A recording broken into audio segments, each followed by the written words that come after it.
For years, I have traveled the world slinging my creator-owned comics at the biggest and hottest cons.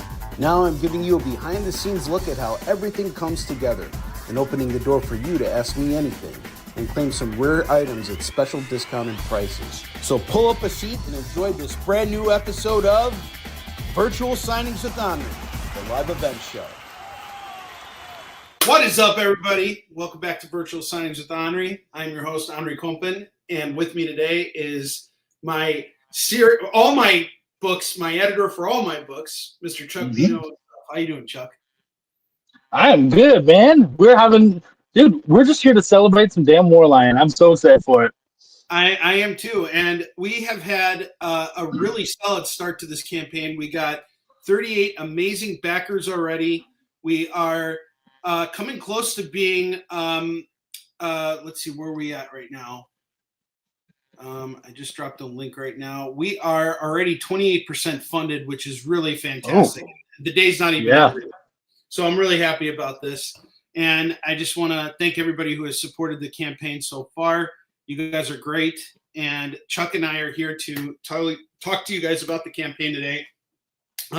Chuck, you and I didn't really talk about what we were going to do today.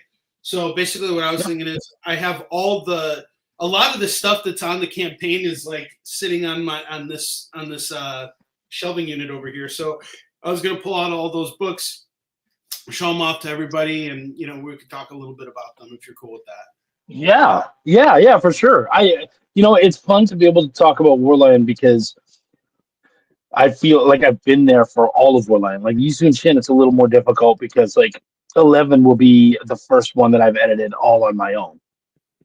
So it's now I have worked on all the books now and gone through all of them, but nonetheless, this is one where it's been you and I since the beginning, and I love that. So I feel really strongly about this book.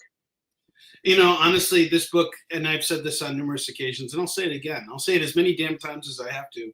I really don't think we would be here at this point right now if it wasn't for you, because there was that point when I was actually thinking, should I make this book? And you and I had a conversation, what was it, 4 years ago? And it was I was in a really rough place. And, you were the one who offered me a lot of those initial ideas in order to work through those roadblocks that I was having. And that got the ball rolling, and we were able to really put something together. And I just want to let you know how much I appreciate that. One of the main reasons why we're here right now is because of your contributions to this series. So, and thank you for being here with us today. Oh yeah, no, of course. I honestly wouldn't rather be anywhere else. Like I said, this book is so important to me. And what's been nice is that I've been able to put my stamp on it too, as far as certain things along the way where I'm like, oh my gosh, dude, this, what about that? And I've even been able to give you reading suggestions oh dude, I know that you when it started you were talking about Blade and all this other stuff, but I was like, man, there's some Wolverine in this figure and you need to read some old Larry Hama Wolverine, and I gave you some suggestions and you jumped all over it. And it really, I've just had such a great time working at this, and I feel often less like an editor and more like I've actually been able to contribute in a much more creative way than an editor usually gets to. No, absolutely. And a lot of that is because it is a collaboration. I feel like if an editor just comes in at the end and just looks everything over real quick, they're not a part of the process. And one thing that you have taught me to do is to really make sure that everybody who I'm collaborating with is a part of that process. And we were going to launch last night at midnight, but I ended up launching a little bit later. Thank you, everyone, for wishing me a happy birthday, by the way. But one of the reasons why I decided to wait a little bit longer is because Chris Mad, who did one of our variant covers, he was fine tuning it. And the thing is that I don't think him and I had enough time to really work on this. Honestly, putting this campaign together was very much a last minute thing. I was actually trying to push it off for as long as I could. And sure enough, I decided to pick my birthday to launch the campaign. But that's neither here nor there. But the thing about it is he came together and he really inspired me in a lot of ways because he showed up, even though right now he's going through a lot of personal stuff. And if you guys follow Chris Madd, he's it's pretty out there what he's going through. But he showed up, and I think that's one of the hardest things to do sometimes is show up when your heart's not in it because of other things that are going on or whatever, and still put your best efforts into what you're doing. And that's exactly what he did. He did that, and we got a great cover. In fact, he just messaged me right now. I'm wondering if he's sending me another variant.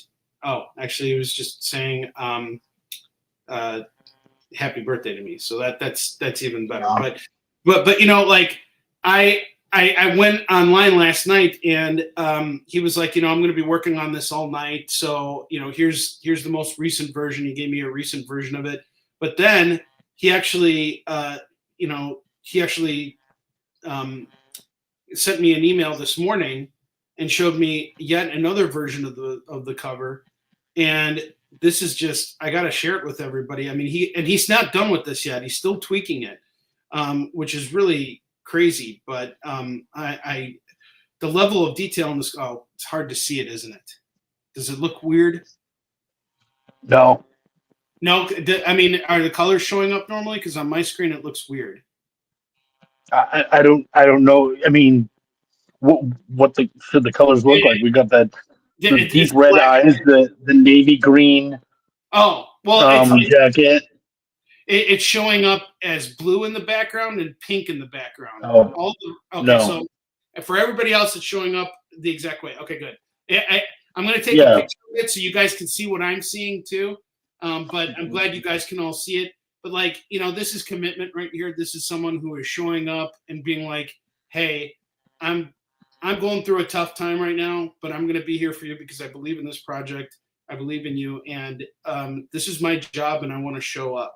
So I really appreciate it. And Chuck, I want to say you have been, you have done the same thing for me. You and I both went through tremendous ordeals throughout this project. We had lifestyle changes, both of us at the same, almost at the same time.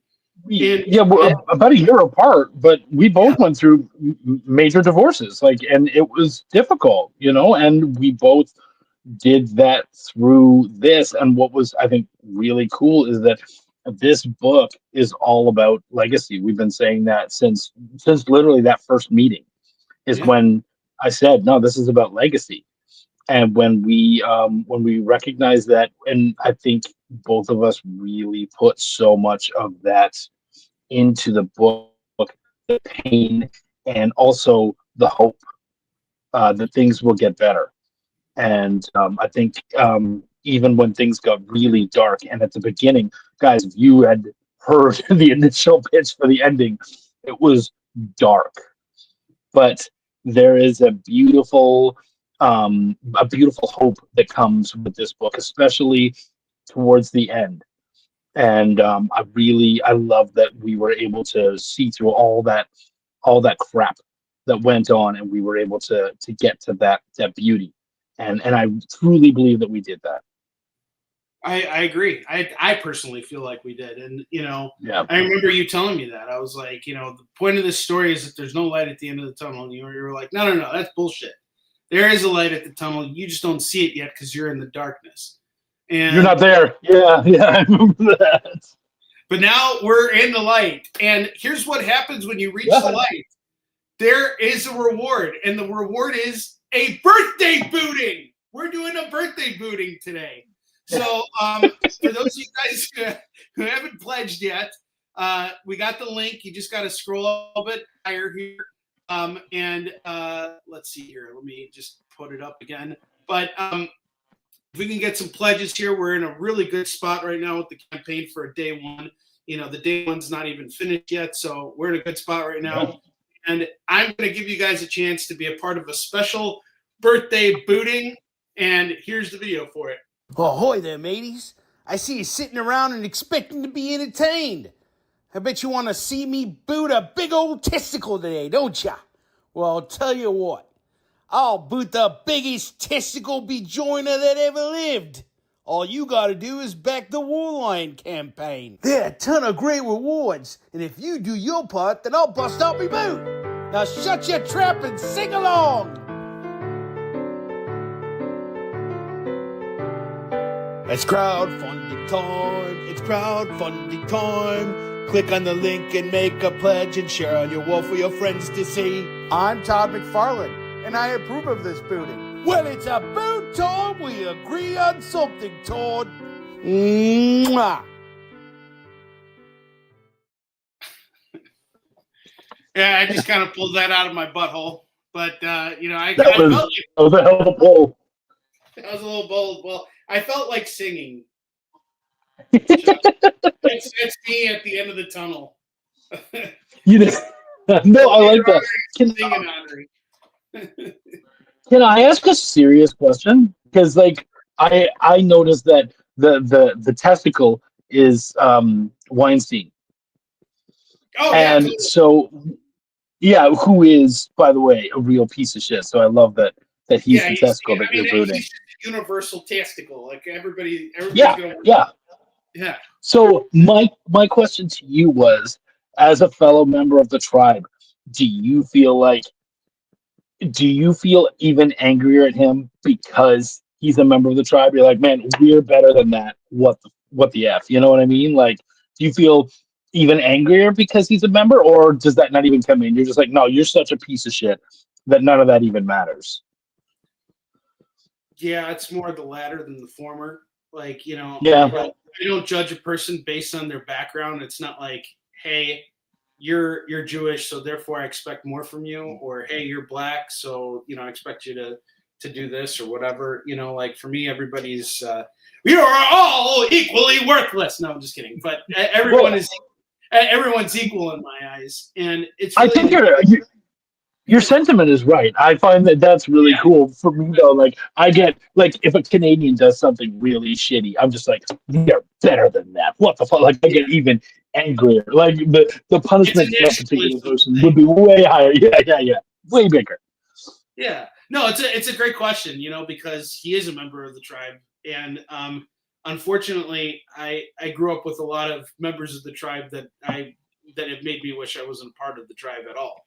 You know, like it's just how it is, you know. But you know, as time went on and I grew older and my voice got deeper and I started seeing hairs in places where they weren't before, I realized that those people are responsible for their own actions, and they're just not living by the standards that they could be. And you know, it's interesting because I've been watching a lot of Ted Lasso. And, you know, it is such a good study in character. And even the people who are assholes on that show, when you really kind of like peel back the layers of like why they're assholes, it's very clear why they are. Even the people that are in my life that are assholes, it's very clear why they're assholes, you know. And I've been talking about this all week, you know, and even that one, you know, customer that I had a problem with, you know, I know that customer is feeling pretty isolated and was, you know, coming on my shows because that made them feel like they were a part of something. And the last thing I would ever want to do is not allow someone to be a part of something.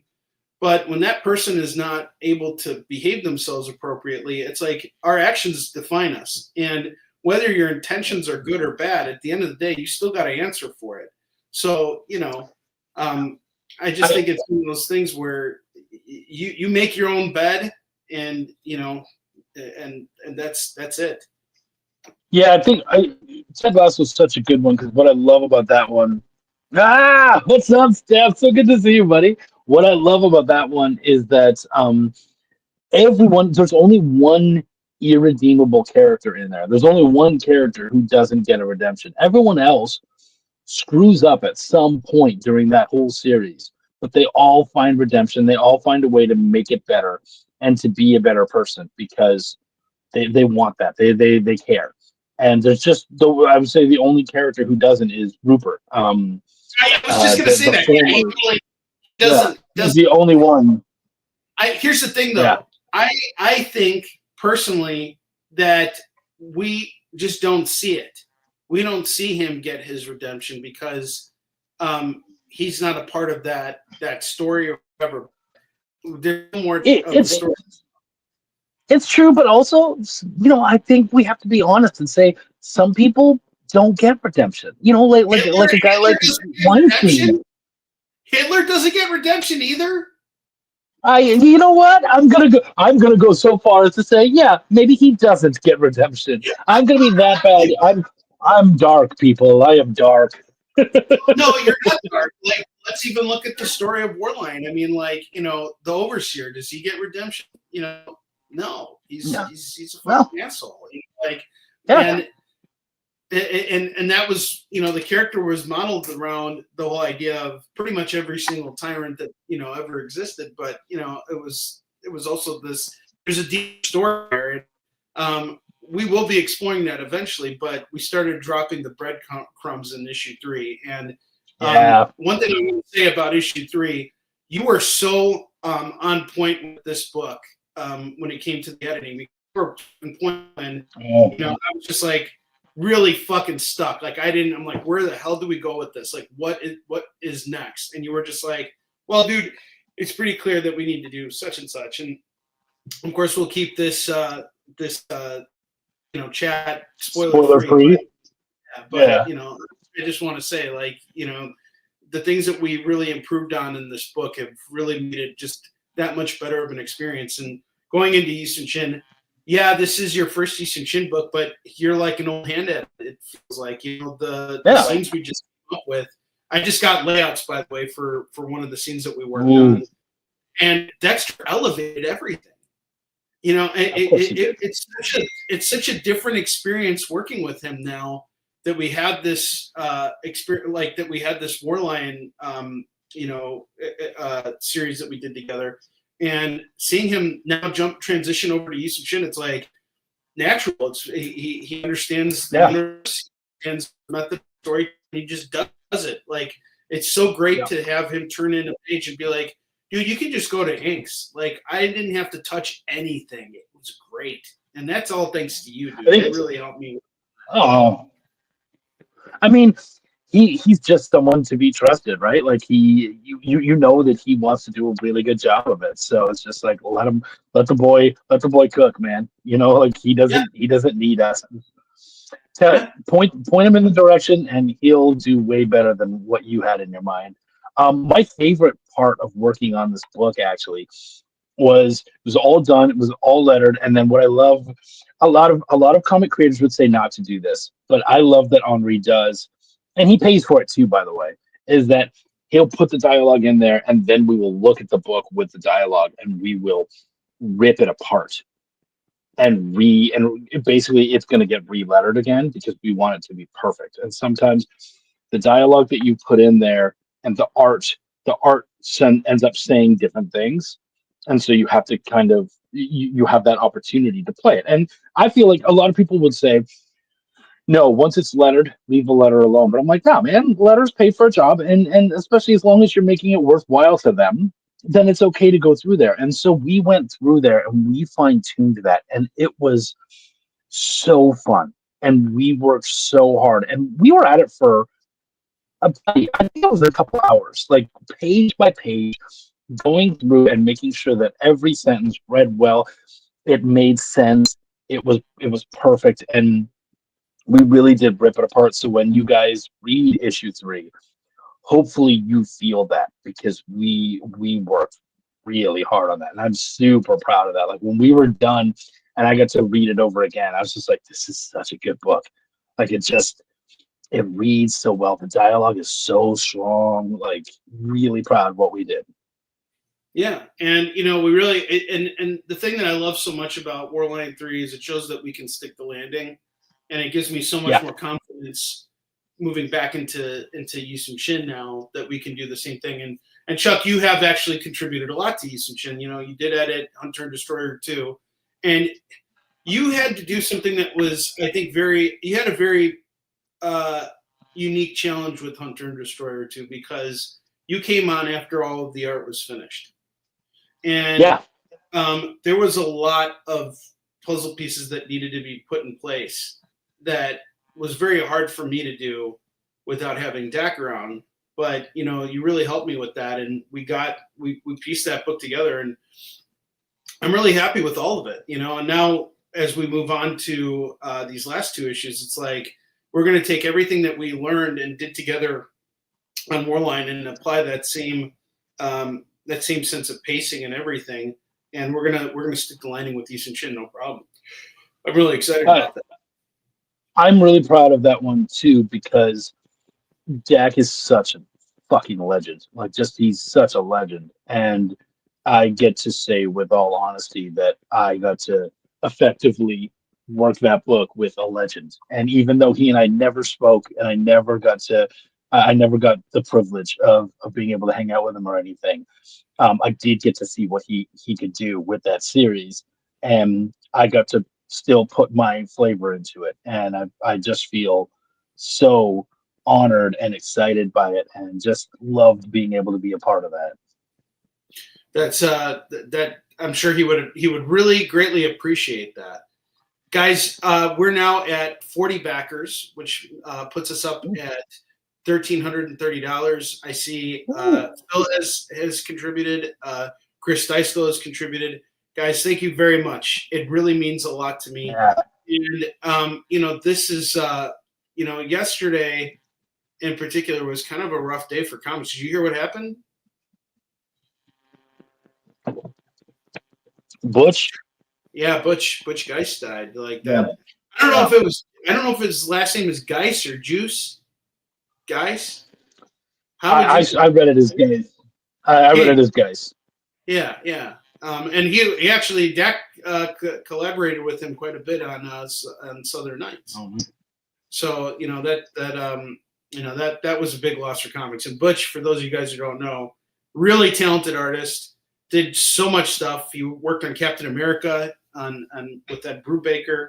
He just did so much cool stuff. And it's sad when, you know, someone in our field passes away. It's sad when anybody passes away, really. But you know, one of the things that, you know, I'm grateful for is that we have any work from this creator at all. You know.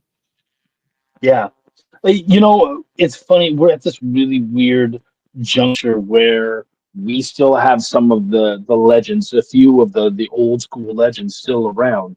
You know, even like just in the last couple of years, we've lost people like John Romita Sr. We lost, of course, Stan Lee and people like this just, again, in the last, you know, 5 or so years. And so you're losing people like that. And then we're still losing a lot of the younger future legends too. So yeah, it's a lot. And you just, you know what, you keep on making comics. That's what they would want. It's what you do, is you go, cool, you know, like we appreciate what you did, and we're going to honor that by continuing it. Yeah. You know, and I'll tell you, the one that really hit me the hardest was George Lopez. Or sorry, not George Lopez. God, I suck. George Perez. George Perez. Oh boy. That was certainly a big one, isn't it? I think we're gonna have to change out Harvey Weinstein for me getting. No. It's your birthday. It's your birthday. You get to screw up. So we're gonna give you a pass on that one. But you're lucky it's your birthday. Jorge Lopez, the greatest Marvel and DC artist that ever lived. No, but George Perez is passing really hit me hard. And the reason why, I'll tell you why it hit me hard. First off, he knew it was coming. He informed his fans that he knew it was coming. He wanted to do a like final farewell signing to tell all his fans how much he appreciated them and loved them. And then things got so bad because they were trying to build up to it that they had to cancel it. And that must have been really hard for him and for the fans and everybody to not be able to do that, because George really cared about his fans a lot. And I actually have a picture. I introduced Max to George Perez. The Jorge Lopez. I'm like, Max, this is Jorge Lopez here. He is the best Marvel and DC artist ever. The one. So I haven't had one that really hit me hard yet. I know which one will hit me the hardest, and for me, it's probably going to be Peter David. That one. I know that he's been going through some health concerns and stuff, and that one will probably hit me hard. Yeah, well, he's such a huge contributor. I mean, like, some of the best stories in comics were written by that guy. Well, and I think what I love about him is, a lot of these guys they've done X-Men, they've done Avengers, they've done like these really big books, but like, okay, so he did Hulk. But like a lot of his stuff that I really enjoyed, and I thought he did really solid She-Hulk runs. He did his X Factor run was ridiculous. Like he really did stuff with X Factor. He did. Was it the first run of X Factor? No. He did like an X Factor run in like the early aughts, the early 2000s, and it was when like X Factor it was run by Jamie Madrox, and it was he was like a detective of sorts, I think, and that run was just so good. And what I liked about him is he also has such a great sense of humor, and so he was able to play with really serious stuff while also having fun all at the same time. And a lot of people can't do that, and I feel like especially in comics, when you can pull that off, it's such a tightrope walk. And for a big man, he can walk that tightrope really well. There's a couple of guys who I would say can do it really well. And there's times where you fall off. But for the most part, he's been really agile, and I really like that. Yeah, I one of my favorite titles that he did was the Hulk Future Imperfect. And that was just a lesson in storytelling and in art. And that was actually illustrated by Perez. Is that the one with Maestro? Yeah. Brilliant. That was fucking brilliant. That was just so good. Like, there are some sequences in that book that are just like, holy crap, this is good. And the story was deep. It's like, the Hulk trying to fight what he would eventually become. I thought it was, if we can get a Maestro Hulk one day in the MCU, that would be ridiculous. Like that could be a really amazing Thanos style. If they bring back Eric Bana, who played Hulk in the Ang Lee movie, to play Maestro. Oh, or you could get Edward Norton. You could get Ed Norton to do it. Norton to do it? Fuck yeah, that would be. Either or would be good. Yeah, if he can get his shit together, yeah, let's do it. Well, Ed Norton's is a really great actor. I think there was, from what I understood, there was like more of like a control issue, which was he wasn't willing to play ball with what Kevin Feige had in mind. Like he wanted to take more control over the character, sort of like how Ryan Reynolds did with Deadpool. But he just wasn't. That's not what the plans didn't align. Yeah. Well, and that's the thing, right? Is that like sometimes we have to realize that we're not just playing a singular sandbox. We're playing in a greater world that requires a lot more collaboration, maybe than we're willing to give. Yeah. And I mean, and I'm a collaboration guy. So. No, you really are. Honestly, that's one thing that I have to say I really appreciate it because, my books are my sandbox and you play really good in my sandbox. And here's the thing that's really cool about it is you bring other tools into the sandbox to make the playground even more fun to be a part of. It's like when we got stuck in certain parts of Warline, like, the scene when he was training his daughter and it was your idea to like, put the Katra on there and like, show, that whole sequence, that was one of those situations where it's like, here, let's talk about it. And that was sort of like the end of my laying out days, because that was probably one of the few pages I did do a layout for. And Yeah. I'm really curious, how would that have turned out if I didn't lay it out? You know, like, would it have been better? You know, it would. It Well, would be. but to be fair though, we didn't really lay out that particular page because it was. I think that one we mostly just told him because it's such a good description. I remember seeing the script and just the way it was described. We didn't really have to lay it out so much.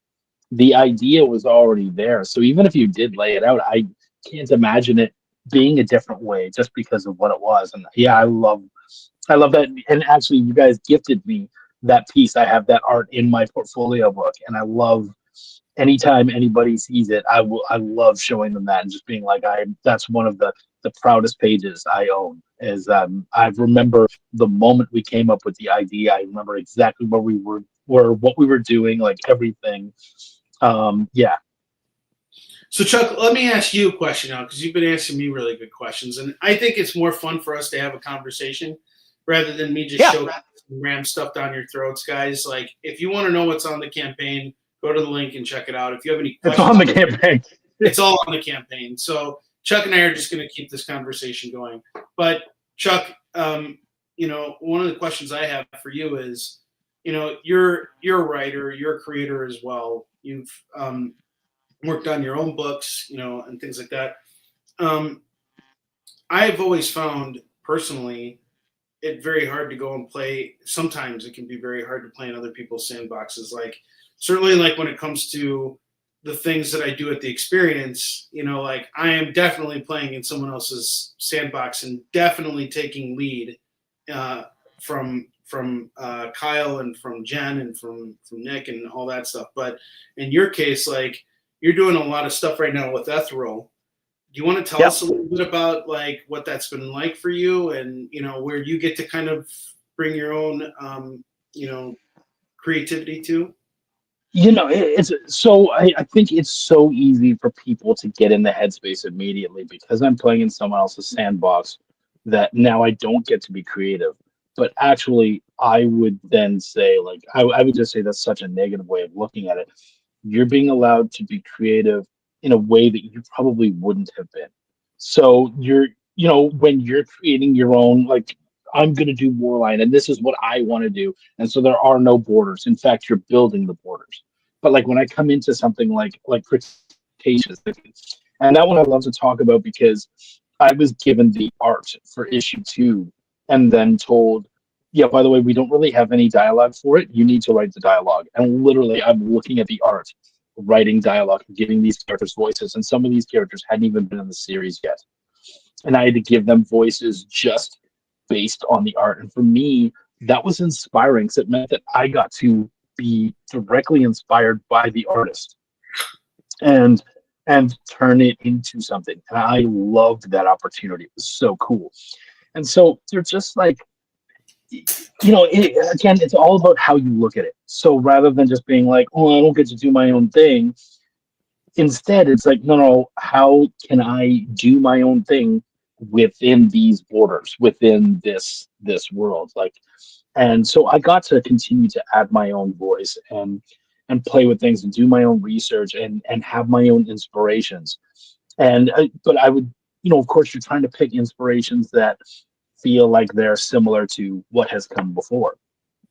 So yeah, man, it's just a whole different way to be inspired. And I think we need to remember that it's like comics are so collaborative that, you know, as much as writing and creating your own thing, that's you. This is your chance when you do something like this to kind of feel what it's like to be an artist.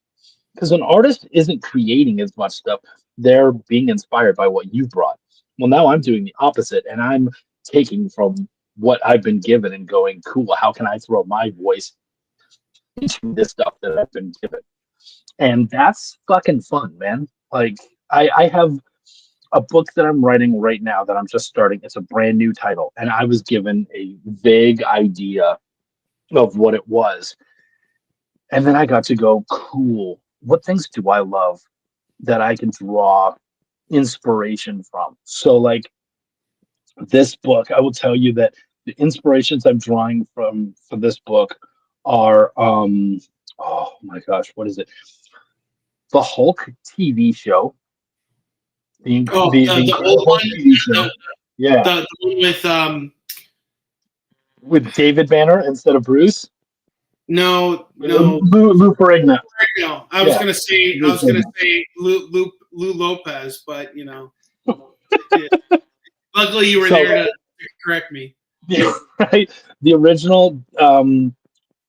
Yeah, so that and Lost, which I'm a huge Lost fan, and I can't remember the other one. There was another one though, and yeah, I get to play with a lot of really weird inspirations, and then turn it into this thing that is not quite what I was pitched, but also is its own cool thing. And I think that's what people want is they want to give you know, especially with a dude like Dustin, who I respect and I love working with so much.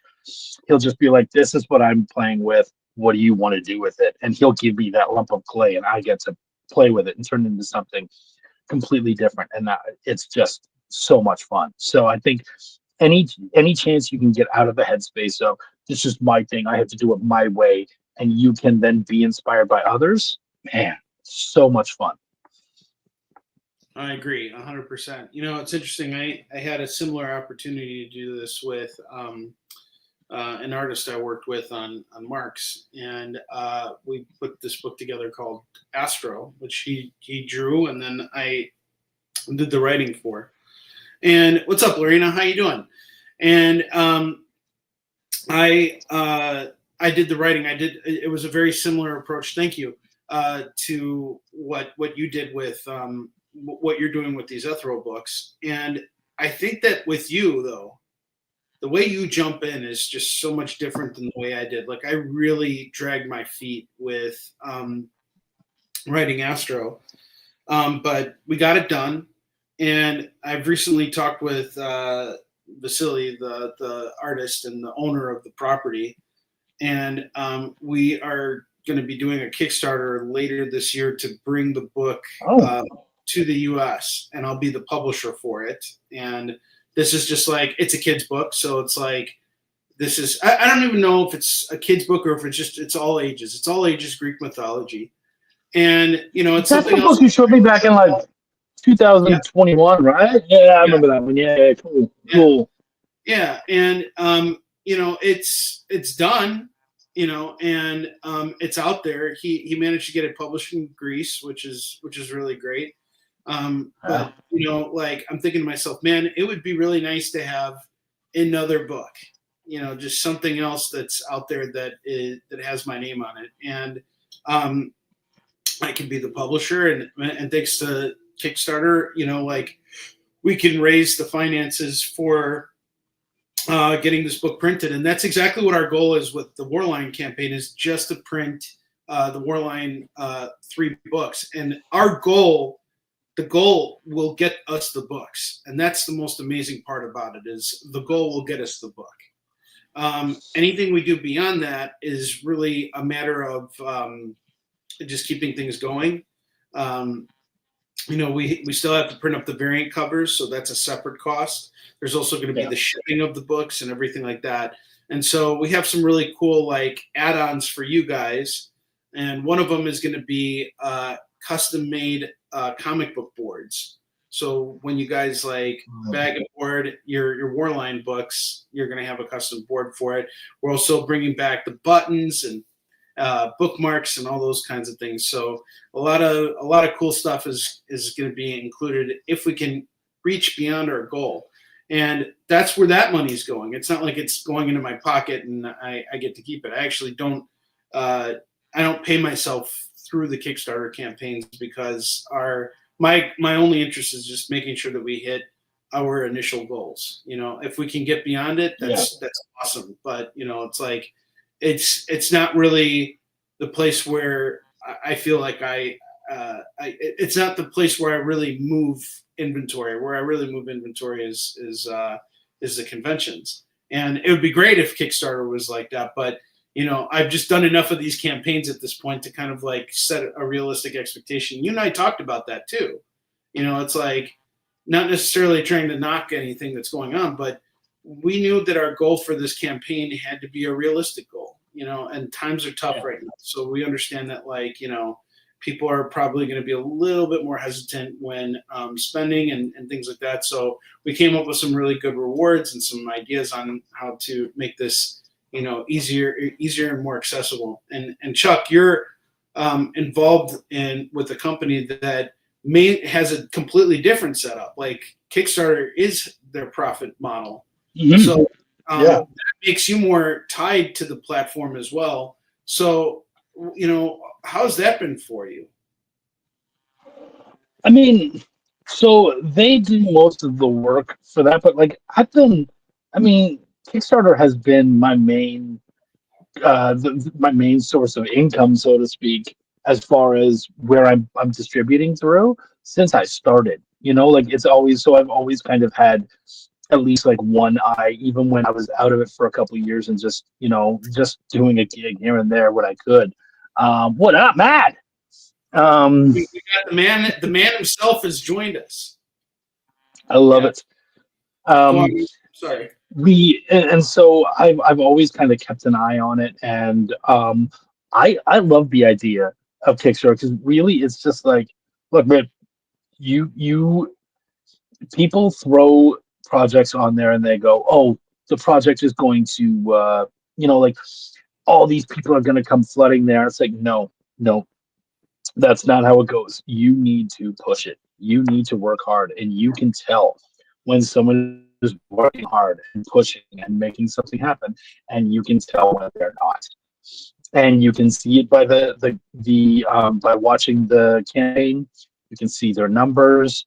You can look back at previous numbers. Now, of course, when you do it, like bringing out a comic book now and bringing out a comic book in 2021, not the same thing. Not the same thing at all. Honestly, what you can make now and what you were making in 2021, add a couple extra thousand in 2021 because it was just so much easier. There's so many more people. And they were spending more. Yeah, and fewer comics. I mean, literally, in a month we were doing. I think the average was between like 100 and 150, and now on average it's between like 250 and 300 and up a month. And that's insane. And that's not even a month. That's like at any one time, at any one day, you look at any one day, and there's between 250 and 300 comics trying to fund on Kickstarter. And so what I love about that is that it's not about necessarily what comic company you're with or who your distributor is or whatever. It's just what work have you done and what work are you continuing to do on a daily fucking basis to put this. And I'm talking daily basis. Like I remember when we did, I think Blau 2 or 3, I was on shows 3-4 times a day and more sometimes. And I would literally be putting almost 8-hour days on podcasts, on screens like this, talking about the book, pushing it, and just doing everything I could because that's how you made it happen. And that's how you would get the $5,000-$6,000, is just by working your ass off. And that was actually where I first saw you shine, because the first time I met you was at Alamo City Comic Con in 2017. 2018. Yeah, 2018. And that was my first show too, by the way. That was my very first show. Man, that was like a Mexican standoff for me. That show was really a Mexican standoff for me because I was finishing up the Kickstarter campaign for Hunter and Destroyer 1. And 3 days before the campaign ended, we lost one of our biggest backers. And I was so frustrated because I had to get, like, we're talking about being funded to not funded. It's like you get that message that you're funded, and then that big backer pulls out. And it was a $300 pledge. Yeah. And I'm at a convention trying to, sell books and bring, and here's the thing, you can't correlate, the two don't correlate. You can't go to a convention and promote your Kickstarter. It just doesn't work. Like you can try and get people over there, but I feel like if you are going to promote at a convention, there has to be sort of like an understanding that, here is the item, it'll be shipped to you when the campaign's over or something like that. I'm sure I'd get a lot more pledges if I did things that way. I don't know. But, I was there to sell Yisun Chin, and then what am I doing? Yeah. I'm directing to some other site to spend more money with me. It's like, it's challenging, but I was not expecting to meet you. And when I saw you, you were just, you were calling them kickers. You're like, I'm going to do another kicker pretty soon. It's like you had just so much optimism and energy. And then when COVID hit, that was probably where I was at my lowest point, because, conventions are where I've always made my money. And because I wasn't anim anymore, like, it was tough. And Rob Anderson used to host like these daily shows. And I remember just getting on there, and Chuck, you were like Norman that bitch. Like, everybody knew Chuck. Everybody was like, you were kind of like leading the pack there. And it was really interesting to see how you grew from there. And that was why you were one of the first people I interviewed on my live show, like, cause I started doing live broadcasts through interviews. And then I think I did like probably about close to 100 interviews. I was doing 5 a week for the whole year. So I had nothing else. I didn't know what else to do. And then I fell into live sales. But yeah, you were one of the first people I interviewed. And the one thing that I always appreciate about you, and the thing that I'm appreciating now about what we're doing here, is we're just talking.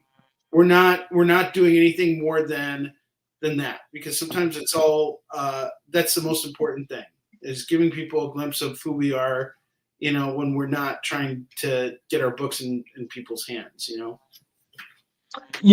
One of the things that I've learned over the years is that no one wants to feel like they're being sold. And so I feel like the relationship is the thing that I can build first. And then once that's built, we can start talking about, hey man, if you like me, you might like some of the stuff that I make, or some of the stuff that I've worked on. And so these are, to me, they're relationship builders, or in a lot of our cases, because we already have relationships, they're continuing the relationship. And that's like when one of my favorite moments is, and this, I think this blew Onrie away, was I think it was 2023 or 2023, I believe. We were doing C2E2 together, and it was like first thing in the morning, like I think a Friday or Saturday morning. And honestly, man, 2 of the hottest chicks in the entire place walk by, and they have been drinking, and they've got these guys with them, and they're having such a good time. And I just immediately started chatting these guys up, and we had such a good time. And these guys spent hundreds of dollars. Everything from everyone. They bought all our books, everybody, freaking everything. Yeah. Even JT, who was actually chatting with someone else, we even sent him over there, and they bought a bunch of stuff from JT. Like these guys, and they were hilarious. And we didn't come over and say buy our stuff. We just started joking with them and immediately started talking with them, and just had such a great fun time with them. And they didn't know anything about comics. And then these people were like, we're buying all your stuff. And you would think, way to go, you got your sale, blah, blah, blah.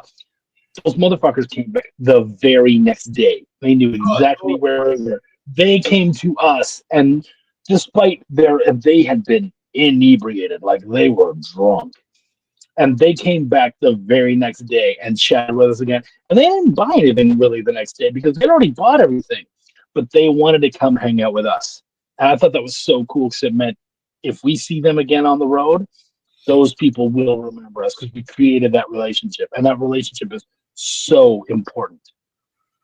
It is. And that was actually something that, you and I talked about, and something I talked about last night on my show too, was, C2E2 for me is always one of my hardest shows, because the audience is very passive for me. I don't know what it is. I mean, people it's their best shows of the year, but for me, it's always one of those shows that really is a struggle for me. And, this year I really learned how to, like channel my inner Chuck and just kind of slow down and focus on having those kinds of experiences with people, even if it meant slightly less sales, because you never know what can happen tomorrow, and having the right attitude about everything is just so important. When you come off being an asshole, which I'm going to admit this, I have come off as being an asshole at conventions. It's not personal. I wasn't trying to be. I wasn't cognizantly thinking like I want to be an asshole, but I have come off that way because of other things affecting me. I mean, like when you get onto those floors, it is an ultimate test of your psyche. Like you have to. It's a sport. It really is a sport.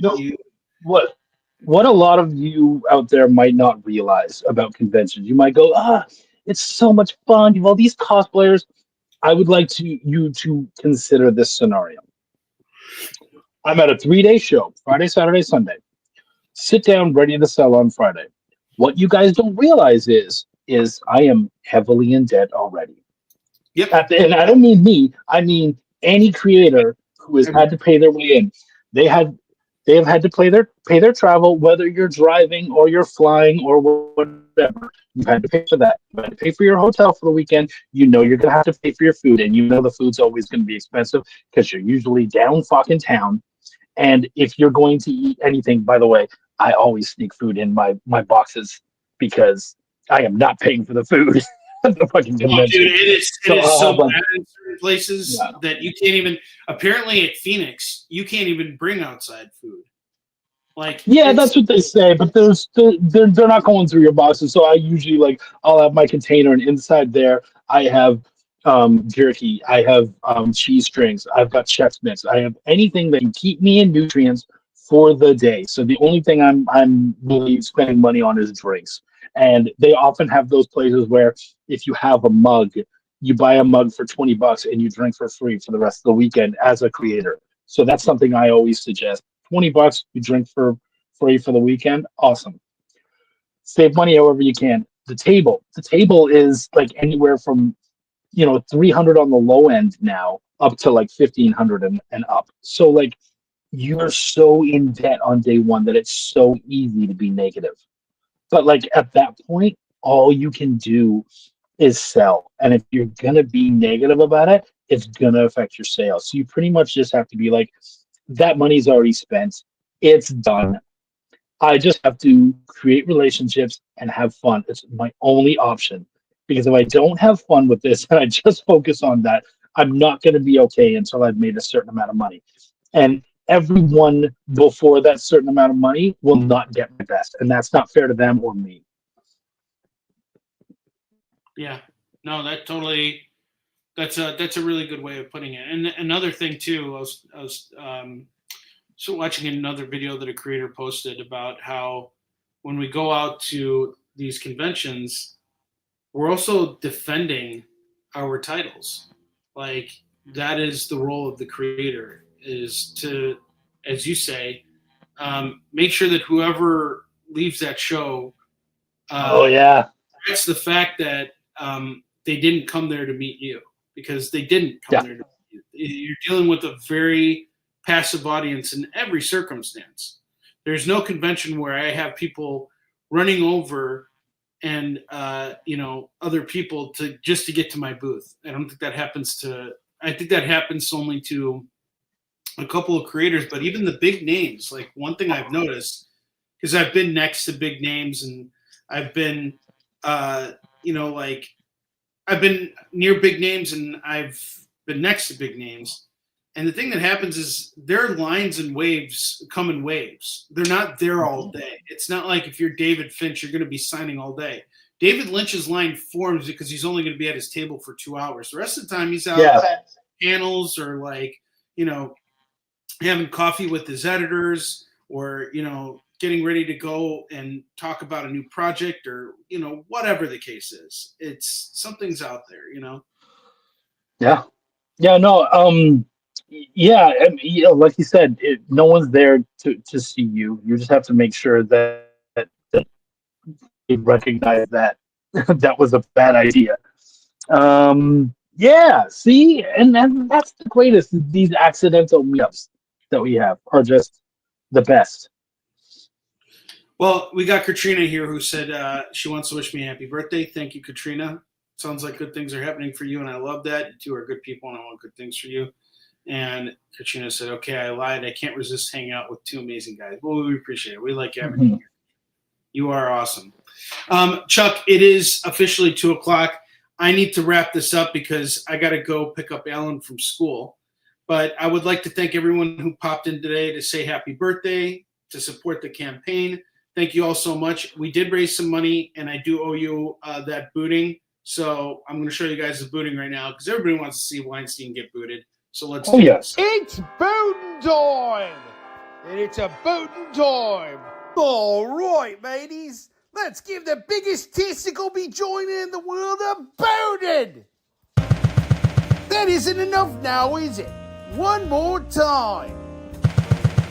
Oh, that's better. I hope that was as rewarding for you as it was for me, mateys. You know what else could be rewarding?